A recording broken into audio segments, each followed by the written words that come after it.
Hey there everyone, Hitesh here, back again with another video, and in this video we are talking about NoSQL. Yes, I know most of you have already heard the term NoSQL, and when the first time you have googled it, it just appeared and has given you a search result that says not only SQL, and it's a perfectly correct term. These kinds of databases has evolved in the recent years, and they are a little bit different from our conventional relational database type. These are the newer ones, but there is a lot more that you need to understand about them. So let's get started.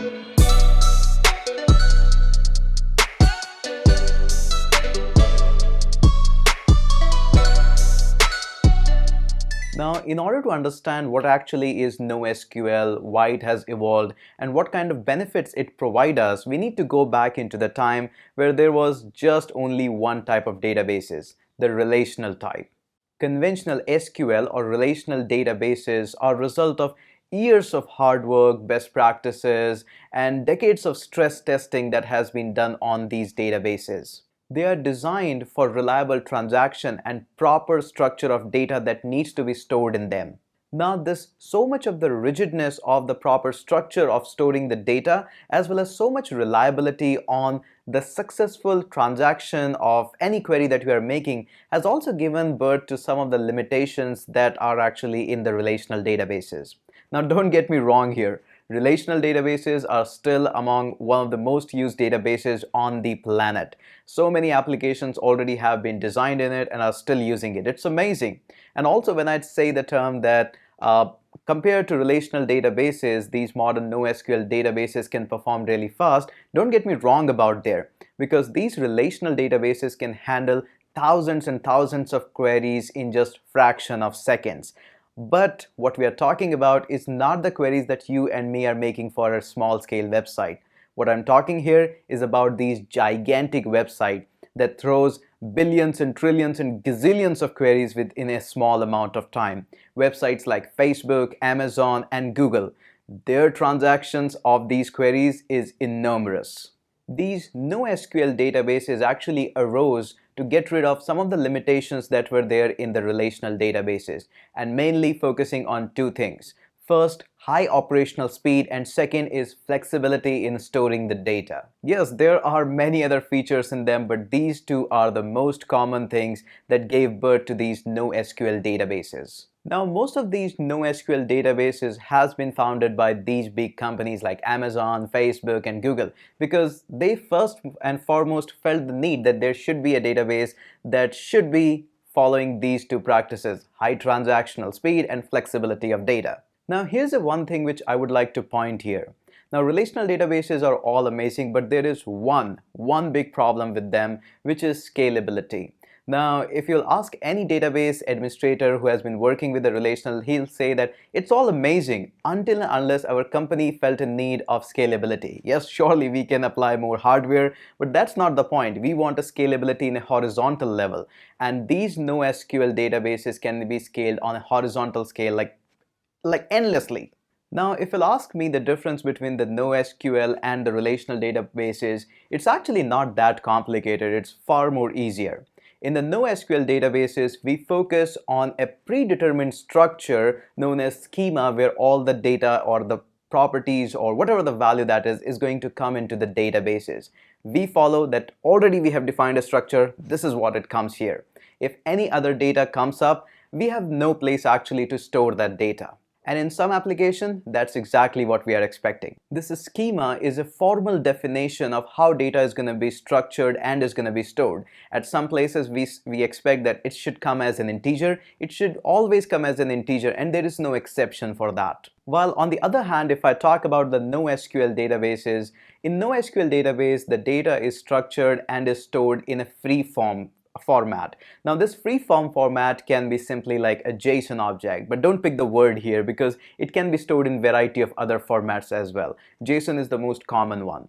Now in the NoSQL databases, even if the data which you are not expecting is going to come up, you don't need to rewrite the entire structure. You can eventually just at that point and at that moment, you can go ahead and store that data. Okay, so that's the most common and fundamental thing that you need to know about the NoSQL. So what are the more things that you should know about the NoSQL databases?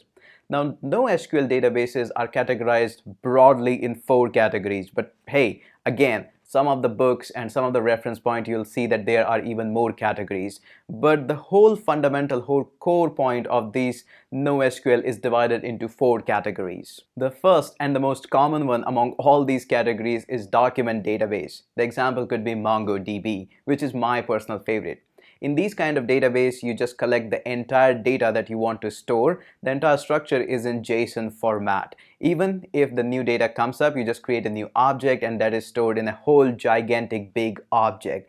Really the fun one to work with them, very easy to understand their structure, very few queries that you have to learn and all these things, very small learning curve, and these are kind of my personal favorite one. Now next up in this category is a key value database. Now there can be other names for that as well, but the whole idea is everything in this kind of database is stored in key value pair. Whenever you want to access something, you just mention your key and your value will be produced. The example could be like Redis database. Next up, the third category is wide column database. Now in this, there's a strange thing that happens. Everything is stored in columns instead of rows that we are kind of familiar with the relational databases. Now the example could be Cassandra, and these are one of the most powerful ones because they can store anything in column, and this can be actually scaled horizontally like endlessly. And the fourth one and last one is a little bit complicated at first to understand, and it's a node-based database structure. Now some call it as a graph database as well, but again, regardless the terminology, the whole point is everything is stored in the format of a node. Your data is also going to be stored in the format of node, and that node is also going to store your relation with the other points that you want to anchor. Now yes, it's a little bit complicated to understand at first, but one of the example is Neo4j. Now these databases, once you understand, it can be really amazing, but also I would like to make a point that these databases like Neo4j is not for a small scale application. These are for somebody like Facebook who has so many endpoints, so many nodes, so many connections with the data. So Neo4j is one of the ideal database that should be used by Facebook, and of course it is being used there. Okay, so now that you understand quite a lot about the NoSQL, the obvious question is when you should be using NoSQL and when you should be using relational databases. Now for most of the small scale applications, still the relational database is amazing.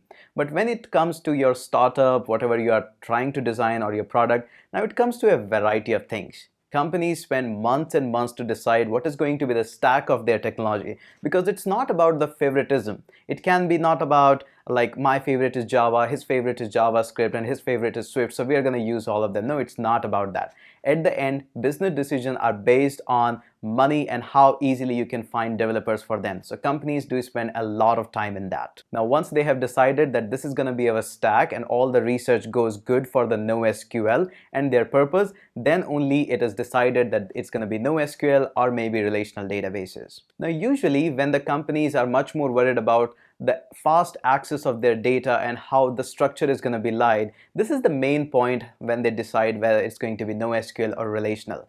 Remember that MySQL, the relational databases, are still faster, but again, when you compare the speed with small transactions, NoSQL proves to be a little bit more faster side when you have fast access and flexibility of the data. Or maybe your startup or your company is looking forward for the scalability solution. You are pretty sure that you will have plethora of users and eventually scalability could be a nightmare for you. That is one of the point where you decide that, hey, I'm gonna go for NoSQL. Okay, so now you know quite a lot about the NoSQL. The obvious question that might be pondering in your mind is that in the NoSQL, we get such a high speed when we want to access the data.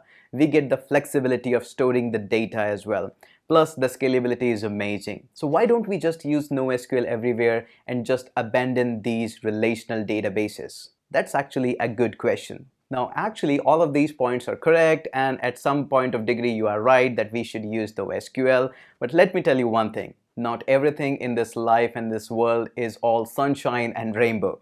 Things always come with their limitation, with their pros and cons.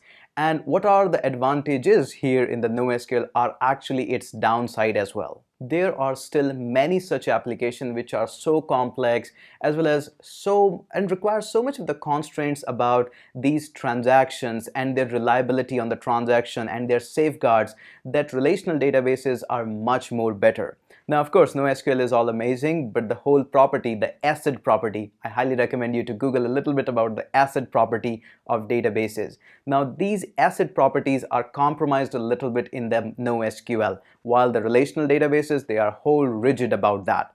So eventually, these compromises in the ACID property are actually the downside of NoSQL. So in your application, if you are highly reliable on the transaction status that it should be no failure at all and it should be so reliable and I need all the safeguards in my application, then you should always prefer relational databases. Now, this doesn't mean that NoSQL is going to fail your transactions and is going to make a mess. No, it's not like that. But compared to NoSQL, relational databases are still much more hard tested and stress tested as compared to the NoSQL.